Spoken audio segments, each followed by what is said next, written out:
बिस्मिल्लाहिर्रहमानिर्रहीम अस्सलामु अलैकुम। ਤੁਸੀਂ ਦੇਖ ਰਹੇ ਹੋ ZW TV। मैं ਜਿਹੜੀ ਵੀਡੀਓ ਲੈ ਕੇ ਤੁਹਾਡੀ ਖਿਦਮਤ ਵਿੱਚ ਹਾਜ਼ਰ ਹੋਇਆ ਵਾਂ ਉਸ ਦਾ ਅਨਵਾਨ ਇਹ ਵੇ ਕਿ ਸ਼ਬ ਕਦਰ ਦੀ ਫਜ਼ੀਲਤ ਔਰ ਵਜ਼ਾਇਫ।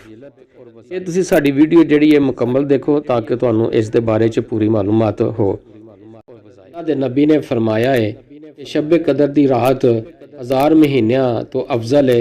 ਇਸ ਰਾਤ ਦਾ ਇੱਕ ਸਜਦਾ 1000 ਸਜਦਿਆਂ ਤੋਂ ਬਿਹਤਰ ਹੈ।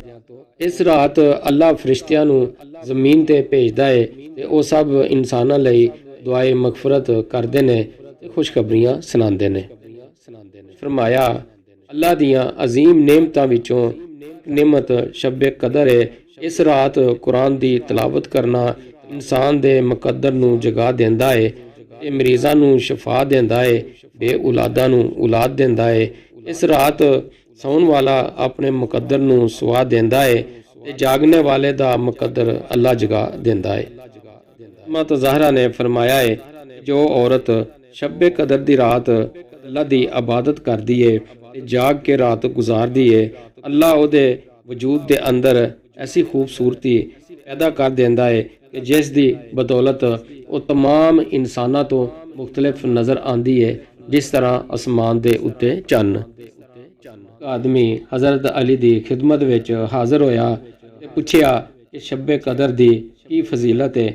ਹਜ਼ਰਤ ਅਲੀ ਨੇ ਫਰਮਾਇਆ ਐ ਇਨਸਾਨ, ਮੈਂ ਅੱਲਾਹ ਦੇ ਰਸੂਲ ਸੱਲੱਲਾਹੁ ਅਲੈਹਿ ਵਸੱਲਮ ਤੋਂ ਸੁਣਿਆ ਹੈ ਕਿ ਉਹਨਾਂ ਨੇ ਫਰਮਾਇਆ ਮੇਰੀ ਉਮਤ ਲਈ ਕੁਝ ਰਾਤਾਂ ਐਸੀਆਂ ਰੱਖੀਆਂ ਨੇ ਕਿ ਉਹਨਾਂ ਦੇ ਅੰਦਰ ਇੱਕ ਸਜਦਾ ਕਰਨਗੇ ਤੇ ਉਹਨਾਂ ਨੂੰ 1000 ਸਜਦੇ ਦਾ ਸਵਾਬ ਮਿਲੇਗਾ।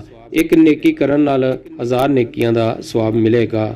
ਉਹਨਾਂ ਰਾਤਾਂ ਵਿੱਚ ਸ਼ਬ ਕਦਰ ਦੀ ਰਾਤ ਸਭ ਤੋਂ ਅਫਜ਼ਲ ਹੈ ਕਿਉਂਕਿ ਅੱਲਾਹ ਇਸ ਰਾਤ ਜ਼ਮੀਨ ਤੇ ਮੌਜੂਦ ਪਾਣੀ ਨੂੰ ਇੱਕ ਲਮਹੇ ਲਈ ਜਾਮੇ ਕੌਸਰ ਬਣਾ ਦਿੰਦਾ ਹੈ।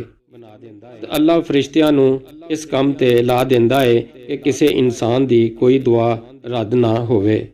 ਤੇ ਇਸ ਆਦਮੀ ਨੇ ਆਖਿਆ ਕਿ ਮੈਨੂੰ ਇਸ ਰਾਤ ਦਾ ਕੋਈ ਅਮਲ ਦੱਸੋ ਜਿਸ ਦੇ ਨਾਲ ਮੇਰੀ ਦੁਨੀਆ ਤੇ ਆਖਰਤ ਕਾਮਯਾਬੀਆਂ ਨਾਲ ਭਰ ਜਾਏ।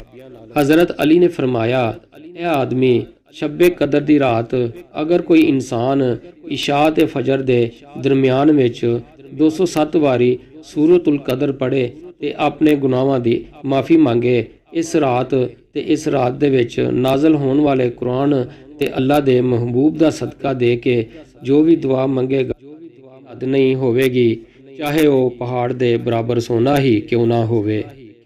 ਲੈਲਾਤੁਲ ਕਦਰ ਦੀ ਰਾਤ ਚਮਕਦਾਰ ਤੇ ਸਾਫ਼ ਹੁੰਦੀ ਹੈ। ਇਸ ਰਾਤ ਦੀ ਸਵੇਰ ਦਾ ਸੂਰਜ ਐਸਾ ਹੁੰਦਾ ਹੈ ਜਿਸ ਤਰ੍ਹਾਂ ਥਾਲੀ। ਇਸ ਰਾਤ ਬਾਰਿਸ਼ ਵੀ ਹੋ ਸਕਦੀ ਹੈ। ਇਸ ਰਾਤ ਦਾ ਚੰਨ ਨਿਕਲਦਾ ਹੈ ਤੇ ਐਸਾ ਹੁੰਦਾ ਹੈ ਜਿਸ ਤਰ੍ਹਾਂ ਵੱਡੇ ਸਾਰੇ ਥਾਲ ਦਾ ਕਿਨਾਰਾ। ਇਹ ਰਾਤ ਆਸਾਨ ਤੇ ਮੁਤਦਲ ਹੁੰਦੀ ਹੈ, ਨਾ ਜ਼ਿਆਦਾ ਗਰਮੀ ਤੇ ਨਾ ਜ਼ਿਆਦਾ ਸਰਦੀ ਹੁੰਦੀ ਹੈ। ਹਾਜ਼ਰੀਨ, ਉਮੀਦ ਹੈ ਕਿ ਅੱਜ ਦੀ ਵੀਡੀਓ ਸਾਡੀ ਤੁਹਾਨੂੰ ਪਸੰਦ ਆਏਗੀ। ਅਗਲੀ ਨਵੀਂ ਵੀਡੀਓ ਆਉਣ ਤੱਕ ਸਾਨੂੰ ਇਜਾਜ਼ਤ ਦਿਓ। ਠੀਕ ਹੈ ਜੀ, ਅੱਲਾਹ ਹਾਫਿਜ਼।